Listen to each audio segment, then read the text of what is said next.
Pemerintah daerah atau Pemda diingatkan untuk tidak memanipulasi data inflasi. Hal itu disampaikan Menteri Keuangan Sri Mulyani Indrawati. Sri Mulyani menyebut telah berkoordinasi dengan Menteri Dalam Negeri Mendagri Tito Karnavian terkait hal itu. Berdasarkan penelusuran ditemukan sejumlah Pemda yang memanipulasi data inflasi. Namun jumlahnya terbilang kecil meski ia tak merinci detailnya. Menurutnya ia telah menyampaikan ke Mendagri agar pemberian apresiasi perlu dipastikan tidak menciptakan tindakan yang justru mendistorsi angka inflasi.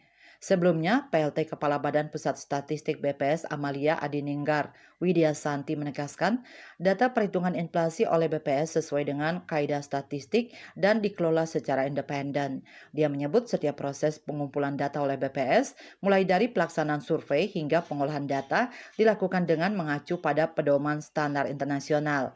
Seluruh penyelenggaraan statistik juga dilakukan dengan mekanisme penjaminan kualitas data termasuk penentuan waktu, tempat, dan target responden untuk survei harga konsumen.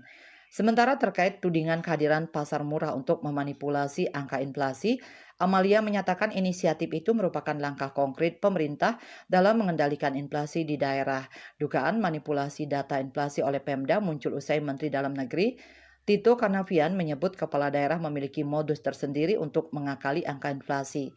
Pasalnya, daerah yang mampu menjaga inflasi berpeluang menerima insentif dari pemerintah, sementara daerah yang gagal mengendalikan inflasi bisa terkena sanksi. Menurut Tito, hal itu membuat para kepala daerah menyusun strategi untuk memanipulasi angka inflasi.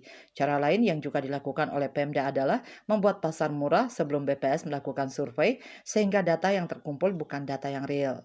KMB Bali Pos melaporkan.